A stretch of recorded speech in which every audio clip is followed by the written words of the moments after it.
हिंदी की कक्षा में आप सभी विद्यार्थियों का स्वागत है। आज हम सब गद्य खंड के अंतर्गत मियां नसीरुद्दीन इस पाठ को पढ़ेंगे।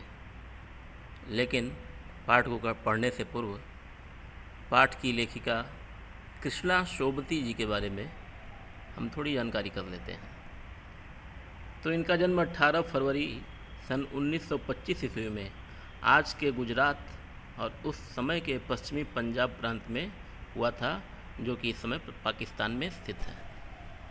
इनकी प्रमुख रचनाएं जिसकी वजह से यह प्रसिद्ध हुई, उन रचनाओं को जान लेते हैं।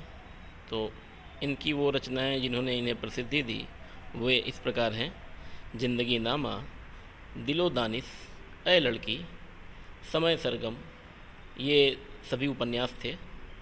डार से बिछड़ी, मित्रों मरजानी, बादलों के घेरे, सूरजमुखी, अंधेरे के, ये सब कहानी संग्रह हैं।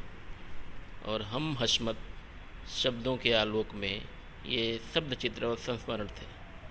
तो इनकी रचनाओं के लिए इन्हें कौन कौन से सम्मान प्राप्त हुए, इसको भी पढ़ लेते हैं। साहित्य अकादमी सम्मान मिला इन्हें, हिंदी अकादमी का शलाका सम्मान मिला, साहित्य अकादमी की 72 सदस्यता सहित अनेक राष्ट्रीय पुरस्कार भी इन्हें प्राप्त हुए। इनकी मृत्यु 1-1.5 साल पहले 25 जनवरी 2019 को हुई। अब आइए पाठ से संबंधित चीज़ें पढ़ लेते हैं कि आखिर ये पाठ कहाँ से उद्धृत है, कहाँ से लिया गया है। तो हिंदी कथा साहित्य में कृष्णा शोभती की विशिष्ट पहचान है, यानी कहानी के क्षेत्र में इन्होंने अपनी एक अलग पहचान बना रखी है।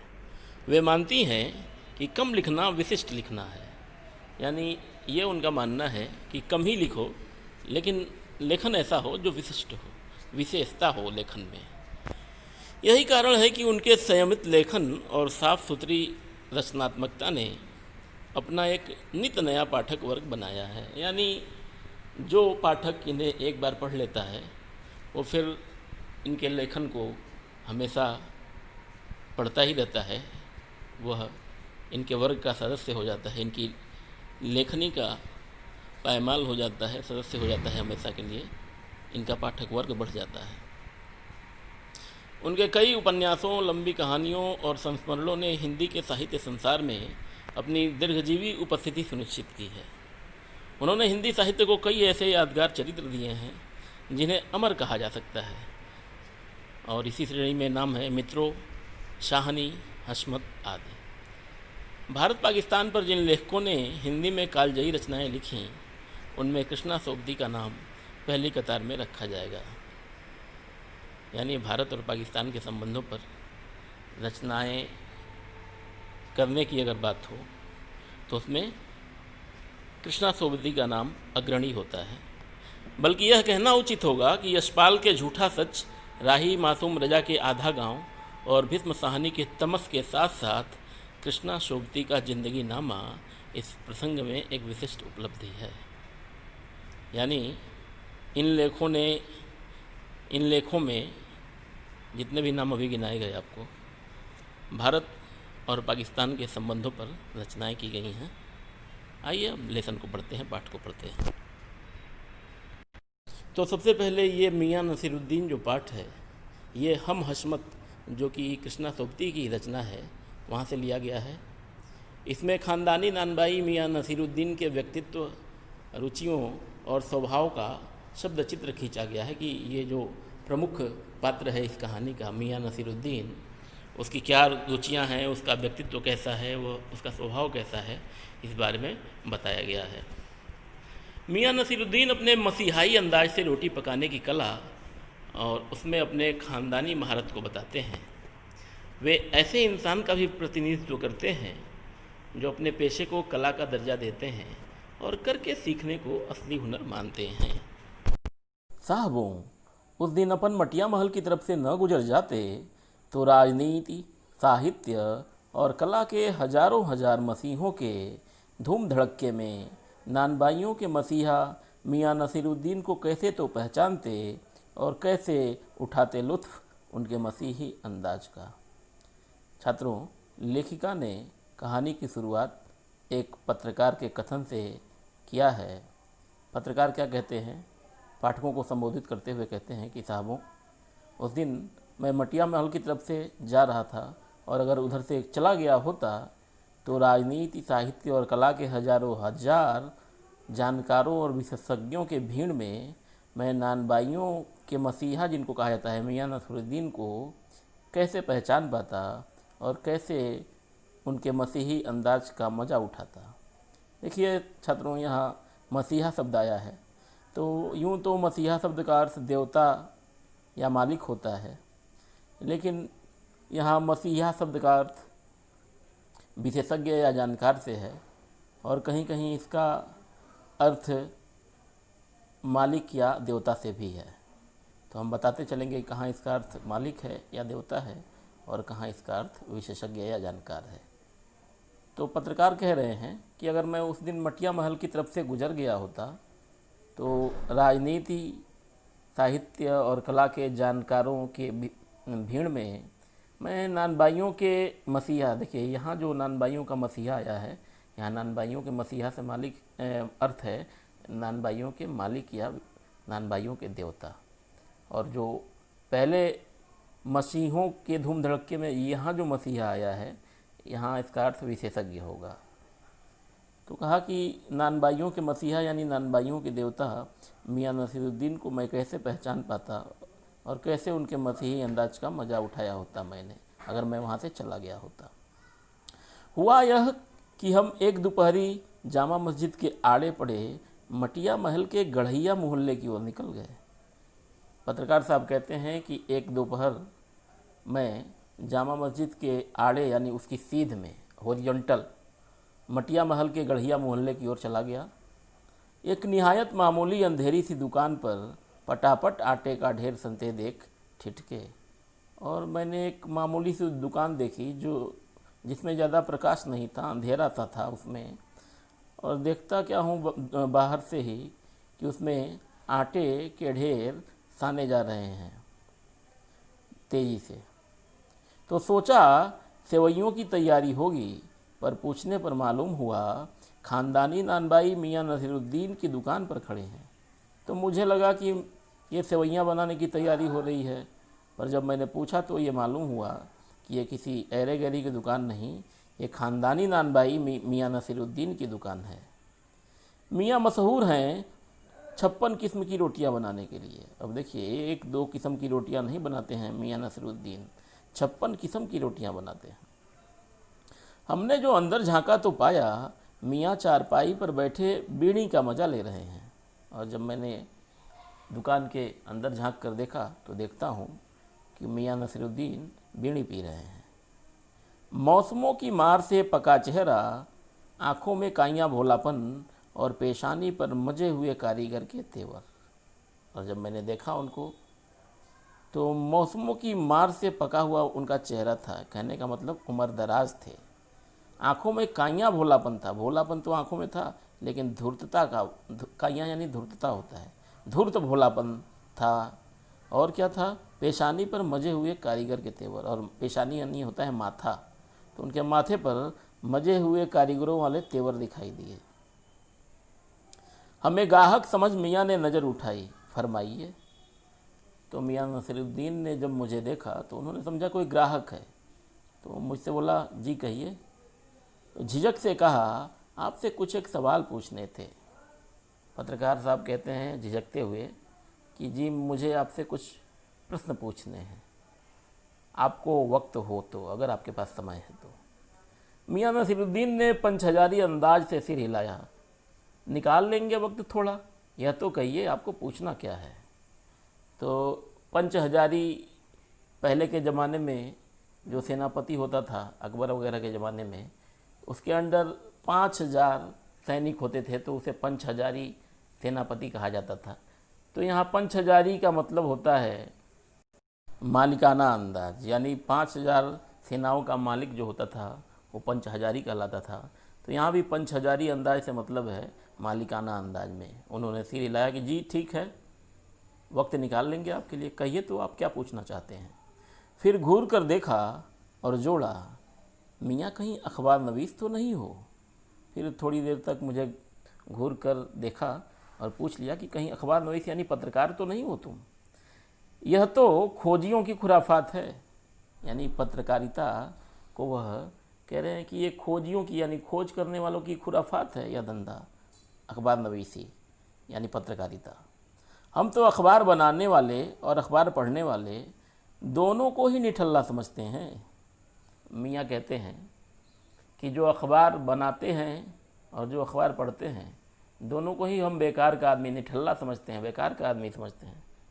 क्यों? इसलिए कि यहाँ अपने काम से फुर्सत हो तब तो कोई ये देखे कि संसार में क्या हो रहा है, कहाँ क्या हो रहा है। तो इन लोगों का तो काम ही है ये देखना कि कहाँ कौन सी घटना घटी। यानी ये निठल्ले हैं, इन्हें कोई काम धाम नहीं है, इसलिए ये दूसरों की खबर रखते हैं। हाँ, कामकाजी आदमी को इससे क्या काम है? यानी कामकाज करने वाला आदमी क्यों इस चक्कर में रहेगा कि कहाँ क्या हो रहा है। खैर, आपने यहाँ तक आने की तकलीफ़ उठाई ही है तो पूछिए क्या पूछना चाहते हैं। मियाँ कहते हैं कि ठीक है, तुम यहाँ तक आ ही गए हो तो पूछो क्या पूछना है तुम्हें। तो पत्रकार साहब कहते हैं कि पूछना यह था कि किस्म किस्म की रोटी पकाने का इल्म आपने कहाँ से हासिल किया है। पत्रकार जी पूछते हैं कि ये इतने प्रकार 56 प्रकार की रोटियां आप बनाते हैं तो इसका इल्म यानी ज्ञान आपको कहाँ से मिला। मियाँ नसीरुद्दीन ने आंखों के कंचे हम पर फेर दिए, यानी अपनी नज़र मेरी तरफ घुमा ली। फिर तरेर कर बोले यानी घूर कर बोले, क्या मतलब? पूछिए साहब, नानबाई इल्म लेने कहीं और जाएगा? मियाँ नसीरुद्दीन ने घूर कर कहा कि आपका क्या मतलब है ये पूछने का कि इल्म कहाँ से होगा? कोई नानबाई यह ज्ञान लेने कहीं और जाएगा क्या? क्या नगीना साच के पास, क्या आईना साच के पास, क्या मीना साच के पास, या क्या रफूगर रंगरेज या तेली तंबुली से सीखने जाएगा? क्या फरमा दिया साहब, यह तो हमारा ख़ानदानी पेशा ठहरा। मियाँ नसीरुद्दीन कहते हैं जवाब में कि यह क्या पूछ लिया आपने, यह क्या कह दिया? क्या नान भाई ये इल्म सीखने, रोटियों का ज्ञान, रोटी कैसे बनाई जाती है इसका ज्ञान लेने नगीना बनाने वाले के पास जाएगा, आईना बनाने वाले के पास जाएगा, या मीनाकारी करने वाले के पास जाएगा, या रफ़ू करने वाले के पास जाएगा, या कपड़ों को रंगने वाले के पास जाएगा, या तेली के पास जाएगा, या तंबोली यानी पनवाड़ी के पास सीखने जाएगा? यह क्या कह दिया आपने? यह तो हमारा ख़ानदानी पेशा है। हाँ, इल्म की बात पूछिए तो जो कुछ भी सीखा अपने वालिद उस्ताद से ही। और मियाँ नसीरुद्दीन कहते हैं कि हाँ, अगर यह पूछना चाहते हैं कि यह रोटियां पकानी मुझे कहाँ से आ गईं, किससे सीखा, तो वो मैंने अपने पिताजी से सीखा। वालिद यानी पिताजी। मतलब यह कि हम घर से न निकले कि कोई पेशा अख्तियार करेंगे, यानी हम घर ही पे रह गए तो जो हमारा ख़ानदानी पेशा था उसको सीख लिया। जो बाप दादा का हुनर था वही उनसे पाया, और वालिद मरहूम के उठ जाने पर आ बैठे उन्हीं के ठिये पर। नसीरुद्दीन जी कहते हैं कि ये हमारे बाप दादाओं की कला है तो उन्हीं से ये कला सीखी, और हमारे पिताजी के मरहूम हो जाने पर यानी मर जाने पर उन्हीं के ठिये पर आ बैठे। ठिया मतलब होता है बैठने की जगह, ठहरने का स्थान। तो पत्रकार कहते हैं आपके वालिद? तो मियाँ नसीरुद्दीन कहते हैं कि मियाँ नसीरुद्दीन की आंखें लम्हा भर को किसी भट्टी में गुम हो गई, यानी कहीं यादों में खो गई। लगा गहरी सोच में है, फिर सिर हिलाया। क्या आंखों के आगे चेहरा जिंदा हो गया? हाँ, हमारे वालिद साहब मशहूर थे मियाँ बरकत शाही नानबाई गढ़ैया वाले के नाम से, और उनके वालिद यानी कि हमारे दादा साहिब थे आला नानबाई मियाँ कल्लन। तो पहले तो मियाँ नसीरुद्दीन के चेहरे पे ऐसे भाव दिखे लगा किसी गहरी सोच में पड़ गए हैं, और फिर कहा कि ऐसा लगता है कि उन लोगों का चेहरा मेरे आंखों के सामने ज़िंदा हो गया है। मेरे वालिद मशहूर नानबाई गढ़ैया वाले के नाम से प्रसिद्ध थे, बरकत शाही नानबाई गढ़ैया वाले, और मेरे पिताजी भी बहुत मशहूर थे, उनका नाम था मियाँ कल्लन। आपको इन दोनों में से किसी किसी की भी कोई नसीहत याद हो? पत्रकार साहब कहते हैं कि आपको इन दोनों ने यानी आपके दादा जी ने और आपके पिताजी ने कोई सीख दी हो, ऐसी कोई सीख आपको याद हो? तो नानबाइयों के मसीहा नसीरुद्दीन कहते हैं कि नसीहत का है कि मियाँ काम करने से आता है, नसीहतों से नहीं। यानी नसीहत देने से काम नहीं सीखा जाता, काम करके सीखा जाता है। हाँ, बजा फरमाया है, पर यह तो बताइए ही बताइए कि जब आप हमने भट्टी की ओर इशारा किया, इस काम पर लगे तो वालिद साहिब ने सीख के तौर पर कुछ तो कहा होगा। पत्रकार साहब पूछते हैं कि ठीक है, काम करने से आता है, आपने ठीक ही कहा, लेकिन यह तो बताइए कि जब आपने यह काम किया, यह काम करने लगे, तो आपके पिताजी ने कुछ तो सिखाने के तौर पे आपसे कहा होगा। नसीरुद्दीन साहिब ने जल्दी जल्दी 2-3 कस खींचे, फिर गला साफ किया और बड़े अंदाज से बोले, अगर आपको कुछ कहलवाना ही है तो बताए दिए देते हैं। आप जानो, जब बच्चा उस्ताद के यहाँ पढ़ने बैठता है तो उस्ताद कहता है कह अलिफ, बच्चा कहता है अलिफ, कह बे, बच्चा कहता है बे, कह जीम, बच्चा कहता है जीम। इस बीच उस्ताद जोर का एक हाथ सिर पर धरता है और सागिर चुपचाप परवान करता है। तो मियाँ नसीरुद्दीन कहने लगे, पहले तो उन्होंने जल्दी जल्दी बीड़ी से 2-3 कस और खींचे, फिर गला साफ़ किया और कहा कि अगर आप मुझसे कुछ कहलवाना ही चाहते हैं तो सुनिए। मान लीजिए कोई बच्चा उस्ताद के पास पढ़ने जाता है, मास्टर के पास पढ़ने जाता है, टीचर के पास पढ़ने जाता है, तो टीचर सिखाता है कह अलिफ, तो बच्चा उसको फॉलो करता है, उसका अनुकरण करता है।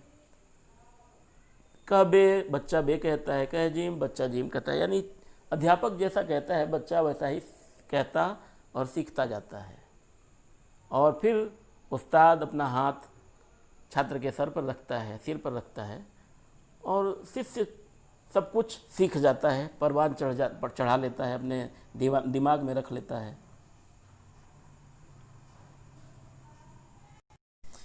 परवान का अर्थ होता है प्रमाण देना या सबूत देना। तो बच्चा परवान करता है यानी सीखने का सबूत देता है। समझे साहिब, एक तो पढ़ाई ऐसी और दूसरी बात बीच में छोड़ सामने से गुजरते मीर साहब को आवाज़ दे डाली।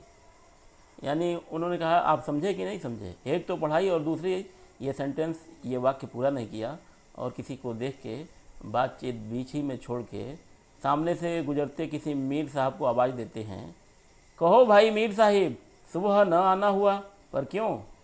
कहते हैं कि मीर साहब आप सुबह नहीं आए, ऐसा क्यों? मीर साहिब ने सिर हिलाया, मियाँ अभी लौट के आते हैं तो बतावेंगे। यानी मीर साहब भी तेजी में है, वो कहते हैं कि लौट के आएंगे तो बताएंगे कि क्यों नहीं आ सके। आप दूसरी पढ़ाई की बात कुछ कर रहे थे ना। इस बीच पत्रकार साहब कहते हैं कि आप कोई दूसरी पढ़ाई की बात कर रहे थे, तो बीच में बात कट गई आपकी। इस बार मियाँ नसीरुद्दीन ने यूँ सिर हिलाया कि सुकरात हों। सुकरात एक दार्शनिक था, तो ऐसा सिर हिलाया कि जैसे कुछ सोच विचार में डूबे हुए हैं दार्शनिकों की तरह। फिर क्या बोले कि हाँ, एक दूसरी पढ़ाई भी होती है, सुनिए। अगर बच्चे को भेजा मदरसे तो बच्चा न कच्ची में बैठा, न बैठा वह पक्की में, न दूसरी में, और जा बैठा तीसरी में। हम यह पूछेंगे कि उन 3 जमातों का क्या हुआ? क्या हुआ उन 3 क्लासों का? अपना ख्याल था कि मियाँ नसीरुद्दीन नानबाई अपनी बात का निचोड़ भी निकालेंगे, पर वह हम ही पर दागते रहे। आप ही बताइए उन 2-3 जमातों का हुआ क्या? तो एक और उदाहरण देते हैं। यहाँ एक दूसरी पढ़ाई भी होती है। आप समझिएगा कि कोई बच्चा पढ़ने गया तो शुरुआती कक्षाओं में वह न बैठ के सीधा तीसरी जमात में जा बैठा, तो अब बताइए उन 3 जमातों का क्या होगा? तो वो पत्रकार साहब कहते हैं कि मेरा ख्याल था कि मियाँ नसीरुद्दीन जब ये बात कर रहे हैं तो इसका निचोड़ भी वही बताएंगे कि वो मुझे क्या समझाना चाह रहे हैं, लेकिन उन्होंने हम ही से प्रश्न कर दिया कि आप ही बताइए कि वो 3 जमातों का क्या हुआ। यह बात मेरी समझ के तो बाहर है, पत्रकार साहब ने उत्तर दिया नसीरुद्दीन को। इस बार शाही नानबाई मियाँ कल्लन के पोते अपने बचे खुचे दांतों से खिलखिला के हंस दिए। यानी मियाँ नसीरुद्दीन खिलखिला के हंस दिए, जो थोड़े बहुत दांत दिख रहे थे मुंह में, वो हंसने के दौरान दिखने लगे। मतलब मेरा क्या साफ न था? लो साहिब, वो अभी साफ हुआ जाता है, जरा सी देर को मान लीजिए। हम बर्तन धोना न सीखते, हम भट्टी बनाना न सीखते, भट्टी को आँच देना न सीखते, तो क्या हम सीधे सीधे नानबाई का हुनर सीख जाते हैं? तो कुल मिला के मियाँ नसीरुद्दीन पत्रकार को यह समझा रहे थे कि यह काम, जैसे सारा काम शुरू से सीखा जाता है, पढ़ाई का काम पहले अक्षरों को पहचाना जाता है, फिर आदमी मात्राओं का ज्ञान करता है, फिर धीरे धीरे शब्दों को जोड़ता है। उसी तरह नानबाई की कारीगरी भी है, शुरुआत से सब चीज़ें सीखनी पड़ती है। पहले बर्तन धुलना सीखना पड़ता है, फिर भट्टी कैसे बनाते हैं ये सीखना पड़ता है, भट्टी में आँच कैसे देते हैं ये सीखना पड़ता है, तब जाके कहीं नानबाइयों का हुनर सीख पाता है आदमी, नान बाई की कला सीख पाता है आदमी, रोटी बनाने का ज्ञान सीख पाता है आदमी। मियाँ नसीरुद्दीन हमारी ओर कुछ ऐसे देखा कि उन्हें हमसे जवाब पाना हो। ऐसा लगता है कि यहाँ बीच में ने होना चाहिए। मियाँ नसीरुद्दीन ने हमारी ओर कुछ ऐसे देखा कि ये उन्हें हमसे जवाब पाना हो, यानी वो ऐसे देख रहे थे मेरी तरफ कि ऐसा लगा कि वो हमसे कोई जवाब चाहते हैं। फिर बड़े ही मज़े अंदाज में कहा, कहने का मतलब साहिब यह कि तालीम भी बड़ी चीज़ होती है। फिर हिलाया, है साहिब माना। तो नसीरुद्दीन कहते हैं कि मेरे कहने का मतलब सिर्फ इतना है कि शिक्षा कैसे प्राप्त की जाती है, तालीम कैसे प्राप्त किया जाता है, इस चीज़ की भी शिक्षा लेना एक बड़ी चीज़ होती है। यानी ज्ञान कैसे प्राप्त किया जाए, इसका भी ज्ञान होना बहुत आवश्यक है। तो पत्रकार ने सिर हिला दिया, है साहिब माना।